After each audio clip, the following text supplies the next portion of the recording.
Who will start for Utah football against the Florida Gators in week 1 of the college football season? We're talking about it on today's Locked On Utes. You are Locked On Utes, your daily podcast on the Utah Utes. Part of the Locked On Podcast Network.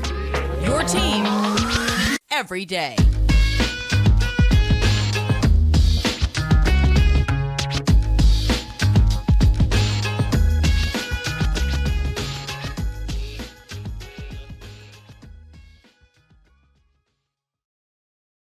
Hello, everyone, and thank you for making Locked On Utes your first listen every single day. We are available on all platforms, including YouTube and wherever you may get your podcast. Today's episode is brought to you by LinkedIn. These days, every new potential hire can feel like a high-stakes wager for your small business. That's why LinkedIn Jobs helps you find the right people for your team faster and for free.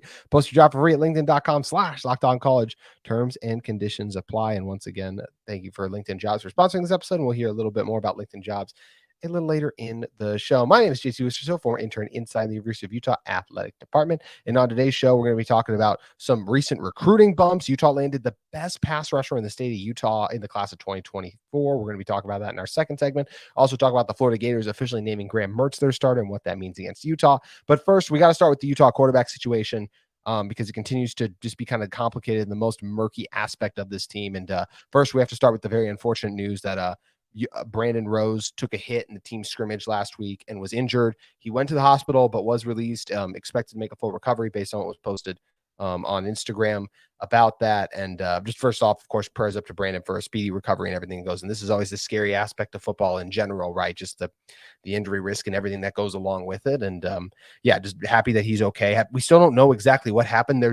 Because of the way this all came out, right? It was an Instagram post, and then you see some of the reporters and everyone tweeting about it a little bit, but we're not going to know until Kyle Whittingham speaks to media on Tuesday. And then the episode after that I record will come out on Wednesday reacting to that. We won't really know what to make of like what happened with Brandon and everything, because we weren't there and we haven't heard just directly from people who were there. All we have is the Instagram post and all that. But the most important thing is Brandon is all right. That is what matters most. But based on some of the stuff we're hearing and how severe it was, there is a chance he will miss the week 1 opener as well. So this makes the quarterback situation as affects Utah even more complicated, right? Because from what we've heard about Cam, last week he was in the same spot as he was the week before. So he's kind of at a state, he's still just kind of in his recovery, like going at it the right pace. It sounds like everything's okay, but it once again just makes it more of a true game time decision, which is always what Witt thought it was going to be throughout this whole process. He's the one who said it's going to be a game time decision. Cam's always said he's going to play against Florida. And honestly, I still believe Cam is going to be, just to answer the question, like, which quarterback is going to start the season opener? If I had to guess, I still think it's going to be Cam, just for all the reasons I've talked about. We've seen Cam throw out there to the guys as well. Is he ready to take a hit if the game was right now? Probably not, but I just think in these next 2 weeks lead up to the game, I think he's going to get to that point, and I think he's going to get out there, and I think he's going to be close to that 85, 90% where he's going to be good enough to play. They'll feel comfortable putting him out there. And I should say like 80, 95% to like 80 to 90% of what he is going to be health-wise or just in general competitive-wise. I don't expect like if there's a risk for him to like re-injure and anything like that is really high, they're not going to play him the first game. We know that, but I think he's in a good spot with his recovery.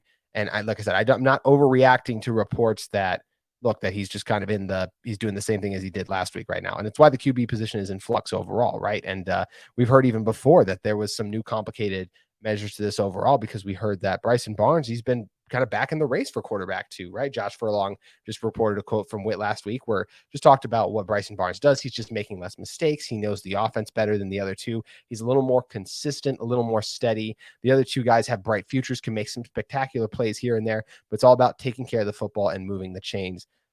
So Bryson seems right now like it would be him if Cam is not able to go. And before the unfortunate injury happened to Brandon, which once again, we still don't know exactly what everything happened, the timeline, all of that, it sounds like Brandon was back in the fold, and I still think had a really good chance to beat quarterback 2 overall. And obviously Nate Johnson's in this race as well. Nate's going to take snaps against Florida, I think, whether it's him lining up as being the quarterback or just them using him in ways like they did in the Pac-12 championship game when he caught a pass, all that. I just have a hard time believing they won't put Nate out there, because when he's running the football, especially, and just because of the threat he is running the football, then what you can also do in terms of the passing game as well, you want to have him on the field, but you hear like the less mistakes and all of that is why Bryson has the edge. And I think that makes a lot of sense overall in general. So I like Nate's, Nate's still developing. Brandon, unfortunately, with the injury, we don't know what's going to happen there. But Bryson right now, if Cam couldn't go, seems like he would be the guy. And I know I've seen a lot of Utah fans on social media who are really disappointed in the fact that Bryson Barnes could be the starting quarterback in the week 1 against the Florida game. And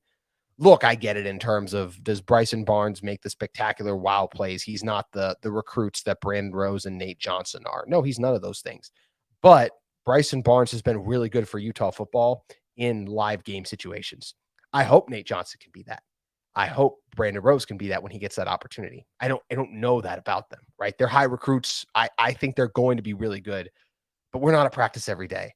And I do trust Coach Witt and Andy Ludwig and all that to run the system here. And Bryson Barnes is a really good backup. Like, let's not forget that. Yes, Bryson Barnes is not the future starter of Utah football in 2024, 25, all that, things that Brandon Rose and Nate Johnson will have chances to be, right? But he's a really good backup quarterback. And I think so often with recruiting and everything, you always want to see the younger guy with the high upside get the start right away. But the most important thing is winning football games right now. And if the coaches feel that Bryson Barnes gives them the best chance to do that, I absolutely trust their judgment on this. And not just because I like Bryson Barnes personally. It's just it's what we've seen when he's gotten in games, right? Let's go back to the Rose Bowl against Ohio State. The first time we ever saw him to step in a moment in a situation like that and deliver timely and clutch throws like the one to Dalton Kincaid for the touchdown, just to guide Utah to a touchdown in that key critical moment in a situation, shows me you got it. You got it. Like, you're capable of coming in that moment and executing as part of a team overall and making those big time throws and big time plays. Now, I'm sure a number of you may have already paused this video to comment to me and say, well, what about this most recent Rose Bowl? And you're right. He wasn't spectacular in that.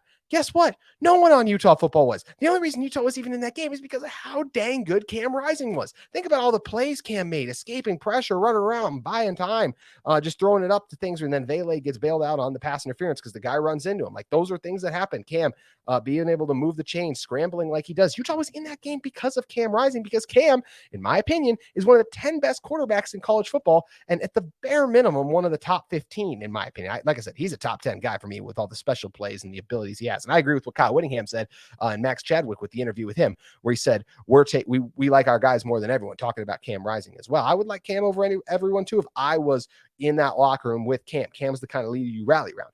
Is Cam the best college football quarterback in the country? I would say no as an overall, just objective observer. I'm like, okay, these are the throws that the top guys can make. I don't know if Cam can necessarily do that, but just as a leader and what he's meant for this team, that's a guy you rally behind. That's the guy you fight for, right? So if you're in the locker room, coaches, players, all that, of course they're going to say it. And if I was in that locker room, I'm sure I'd be saying the same thing, because Cam seems like the kind of guy you'd want to run through a brick wall for. But once again, that's just the difference, right? Bryson Barnes comes in the 2022 Rose Bowl, right? And he's a catalyst. He's part of or maybe catalyst is the wrong word, but he's a part of the system. He's a part of the reason Utah is successful. Cam Rising was the reason Utah was successful in the first half of the 23 Rose Bowl. In the 22 Rose Bowl, when Bryson came in, the offensive line was executing. Dalton Kincaid was getting open. All these things were happening for Utah's offense. Everyone was playing well. When Bryson came in against Penn State, no one was really playing that well. The offensive line was getting beat up. Receivers were struggling to separate. The run game, we weren't able to get it going. So that's where Bryson Barnes is a very good backup. He is not capable of putting this team on his back and making these unreal throws and praise and escaping pressure and buying time. That's not his game. But if guys are open, he can hit them. And he's very capable of, getting making the right checks to the line of scrimmage, doing all those kind of things that you need your quarterback to do overall. So, look, I know Bryson, as I said, he's not, for lack of a better word, the sexiest quarterback in terms of highlight plays, the special things he can do. But Utah's won games with him, and that was a very hard game, too, for a lot of quarterbacks to go in the situation in which he won against Washington State last year. I think there's not a lot of backups in college football who could have won that game overall for Utah in that spot, or just in the Pac-12, I'll say. Are a lot of backup quarterbacks I'm talking about. Oregon State would love to have Bryson Barnes last year, obviously, right? So that's just, to me, where I think a lot of people take Bryson Barnes for granted, and I absolutely think Utah can beat Florida with Bryson Barnes in, because once again, Bryson doesn't need to be the reason this team wins. He can just be part of the reason, while everyone else also plays well, because I do believe Utah is a better roster than Florida does overall. So it's going to be something that's fun and interesting to keep watching and monitoring. But once again, if Bryson starts game one, do not panic. This Utah offense can be fine, because they've been fine in the past. We're going to come back in a second and be talking about some of the key recruits that Utah picked up last week, and just in general talk about some of the talent that's going to be coming to Utah that currently plays high school football in the state of Utah. We're going to be discussing that in one moment. But first, I want to talk to you guys about our friends at LinkedIn Talent Solutions. These days, every new potential hire can feel like a high-stakes wager for your small business. You want to be 100% certain that you have access to the best qualified candidates available. That's why you have to check out LinkedIn Jobs. LinkedIn Jobs helps you find the right people for your team faster and for free. Make sure you guys go over and add your job to the purple hashtag hiring frame to your LinkedIn profile to spread the word that you're hiring. They have simple tools like screening questions that make it easy to focus on candidates with just the right skills and experiences so you can quickly prioritize who you'd like to interview and hire. That's why small businesses rate LinkedIn Jobs #1 delivering quality hires versus leading competitors. It's super easy to set up your LinkedIn Jobs post so you guys can get started right away and find some of the best qualified candidates out there. And you can find the ones that you want to talk to faster too by going to LinkedIn Jobs, where you can post your job for free at linkedin.com/lockedoncollege. That's linkedin.com/lockedoncollege. All caps, no spaces, to post your job for free. Terms and conditions do apply. All righty. Coming back into this one, let's talk recruiting. We haven't been able to talk recruiting in a while, and Utah's been doing really good on the recruiting trail because obviously there's some pretty crazy stuff that happened for the future of Utah football and conference realignment when they landed Isaiah Garcia, who we are going to talk about in a second. We're just going to talk about Salt Lake Corner Canyon, or Utah Corner Canyon, basically, like, because the Corner Canyon high school football team has a bunch of future Utes on it, and it's really exciting at this time. And high school football season actually just got underway, and man, did Corner Canyon take care of business recently. So it's just incredible, all the talent they have down there. But let's talk about recruiting. So Utah landed Cash Dillon, the 3-star edge defender, 6'6", 220, the top edge rusher, or just pass rusher in the state of Utah based on the 2024 class rankings on 24/7 Sports. This is a big get for Utah, in my opinion. When you look at Dillon, you're talking about an uber athletic guy. I already like the way he uses his hands. I think his ability to rush the quarterback could translate quickly to the next level. I'm not saying he's going to come to Utah in 24 and get sacks right away, but I think this is a guy, and by the time you get to 25, could be getting sacks and getting pressure up at Rice Eccles Stadium just because of what a fluid athlete he is, how well-versed he is in all of his different moves and what he's trying to do. And just the kind of guy that I really like rushing off the edge. I think he can set the edge as well in the run game. Needs to add a little bit of strength. And that's why I mentioned 24 potentially being like a redshirt year for him to add that strength and gain it a little bit. But he's already got the speed. He's got the athleticism, got the bends, like the way he uses hands. And he's been going against, because he plays in what was once Region 4, now Region 3, he's been going against some of the top high school football players in the state of Utah for the past few years. Guys like Skyridge has 2 Division I offensive tackles on their roster. He's been going against those guys in game settings and situations for the past couple of years. Like, he's a guy who's going to be ready to come into college, and it's not like, oh, he was feasting on weaker opponents. No, he was not. He had to get sacks against some of the top offensive linemen in the state of Utah. And as those of you who know, who follow Utah high school football, there's a lot of really talented offensive linemen, and just in general, a lot of talented high school football players in this state. So that's why I really like Dillon overall. I definitely think that, he's only 3-star. I think by the time he's not going to get elevated to a 4-star more than likely. I don't understand all the ins and outs of the 24, like the 3, the 4, like what exactly makes a guy to this level or that level. If he's on the cusp, how he becomes a 4-star, kind of like how Spencer Fano, I think he was able to, I think it was Fano was almost like a 4-star pushing a 5-star. Now that I'm trying to think back on it. So either way, I don't know all the ins and outs on that, but I think Dillon's the classic Utah guy who could be a steal because of those special athletic traits I mentioned, all the things he can do. And yeah, I'm really excited. I think this is a great get for Utah. And this is what we all were hoping would happen, right? When we knew Cash Dillon, Utah had always been interested in Dillon. Utah had always been interested in Isaiah Garcia. Utah had always been interested in Isaac Wilson. Then Garcia transfers in, and you're thinking, okay, let's hope all of these guys who play on one high school now just want to come 25 minutes up the road into the city and play, like stay by their friends and family and play at Rice Eccles Stadium. That's what we were all hoping for, right? And that's what Utah's done now, because Isaiah Garcia, of course, is also coming. And I know we talked about him a little bit in the past, but I don't think we gave him enough credit for what a special player Garcia is. This guy is a 6'5", 280, a 4-star. He is 24/7's top-ranked player in the class of 2024 in the state of Utah. And it's easy to see when you turn on the tape, right? I mean, just a dominant force. Just bulldozes everyone in front of him. When you talk about need movement in the run game, he can do it all. He's an exceptional athlete too. You need him to get over a gap. He can do that. Get push up to the second level, can meet guys in space as well. I think the screen game is something with Jaquindon Jackson and Mekhi Bernard's shifty ability is something I would love to see Utah utilize even more this year than maybe they used last year, and just more going forward in general. And that's something where Garcia, I think, could be a valuable contributor to this team overall. Just the thought of Garcia and Fano on each side protecting the blind side of whether it's Nate Johnson, Brandon Rose, or even Isaac Wilson really excites me, because those are the 2 of the top tackles we've seen come out of the state in the last 3 years. And I think they're both just elite dynamic players in both the run game and in pass protection too. I mean, Garcia, I mentioned it, 6'5", 280. You're not bull rushing that. You're not getting through that at the high school level. He's only going to continue to add that strength and be able to do it at the college level as well. Very sound in his technique too. Short stoppy steps, strong hands, keeps him inside too. So I'm a huge fan of Garcia's game. I think he's a beast, a mauler. just someone who is a huge addition for Corner Canyon's roster just in general. I think it's just another reason that they should be the favorite to win the state championship because of all the talent they have currently accumulated on their roster in totality.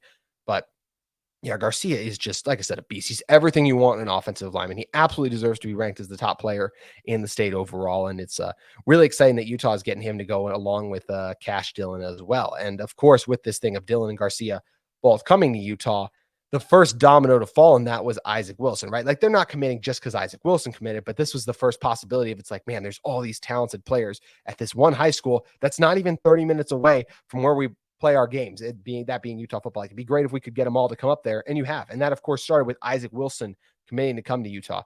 Wilson, 6 foot, 190, the 4-star, according to 24/7 Sports, and just an exceptional athlete. And look at what he did this last weekend. He took on another top prospect in Carson Sui, and who's going to be going to BYU. And Wilson was just remarkable in the season opening game. According to KSL.com, he unofficially went in this high school game against a good Granger team, 5A versus 6A. So Corner Canyon, clearly the more talented roster, but Granger should be one of the 5 best teams in the 5A classification and are much better than Corner Canyon made them look. It's just that's how good Corner Canyon is. This is what Corner Canyon and Wilson did. He went 17 of 25 for 470 yards unofficially, 0 turnovers, added 4 touchdown passes, 1 rushing score. And Wilson just absolutely dominated the competition. Pinpoint accuracy, the ability to make throws on the move, just everything that makes Isaac Wilson special was on display in this game. And it's so great that he, Garcia, and Dillon are all going to be coming to Utah. We've talked so much about what Wilson can bring, right? Just in terms of the escapability, just being able to run it as well.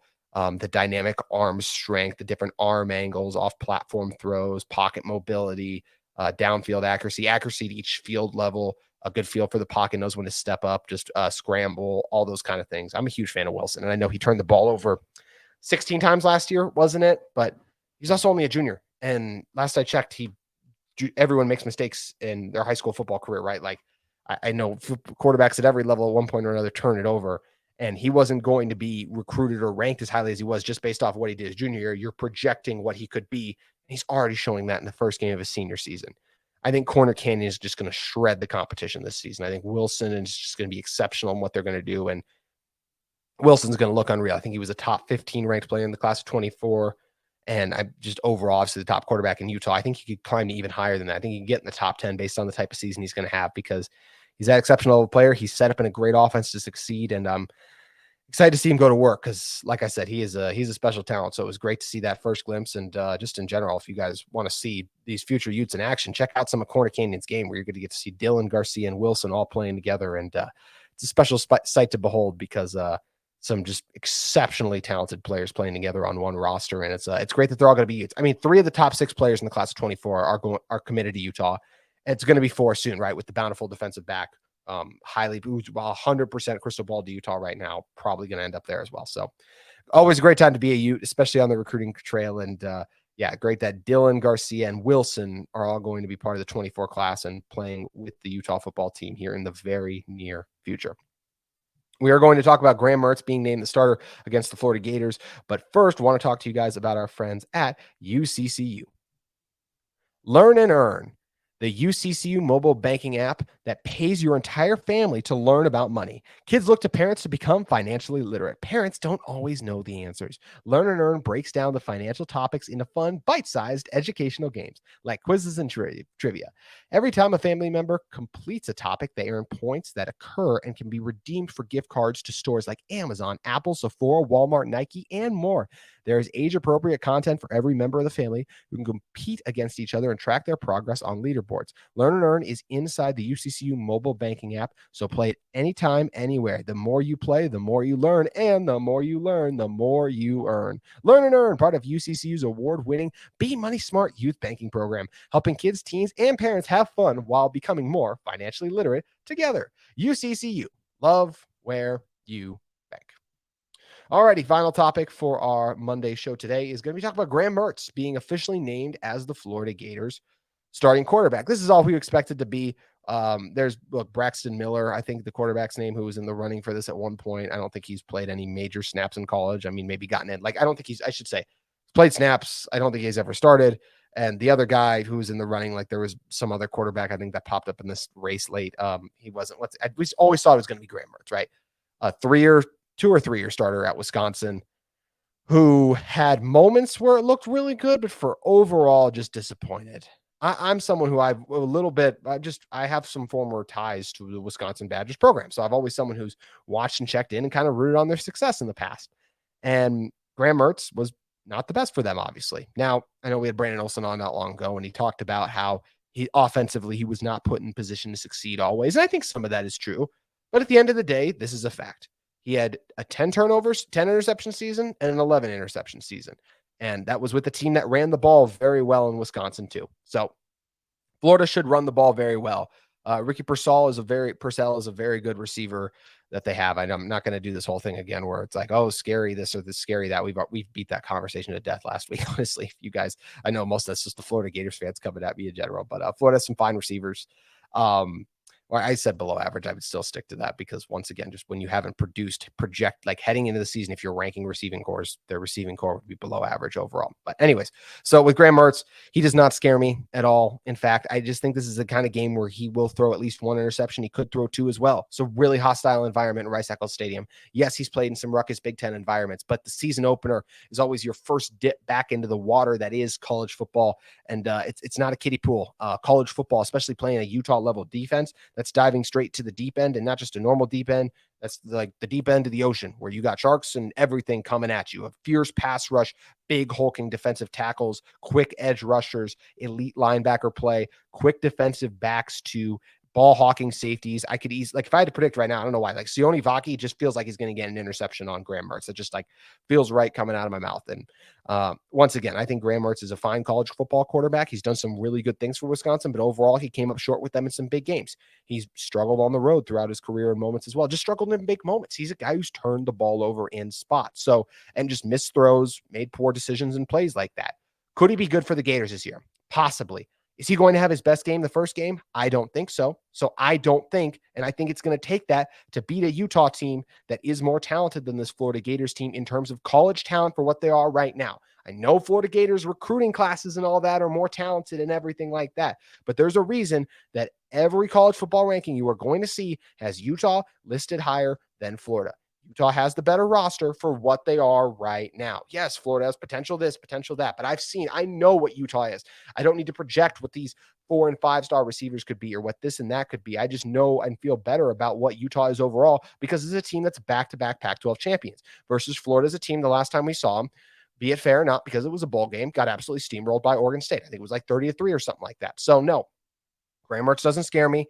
I think he's a fine college quarterback, but I don't think he's going to come into Rice-Eccles and light the world on fire. I think he's going to turn the ball over, and I think Utah is going to be able to win this game. So it's not surprising he was named the starting quarterback, and I think Utah should be fired up about playing him because I think when you watch his Wisconsin tape, you can just see the opportunity to take balls and take passes away, especially if you can affect him in a loud, crazy environment when, once again, you're just getting back into it. Your first game of the season, new teammates, new environment. That's just a very hard – Rice-Eccles Stadium is a very hard environment to come into when it's your first game, and also a rabid fan base that hasn't been able to let loose in a football environment since the Rose Bowl, which was all the way back in January. So I feel very good about Utah's chances of besting Graham Mertz and the Florida Gators still, and them naming their starting quarterback doesn't change that to me overall.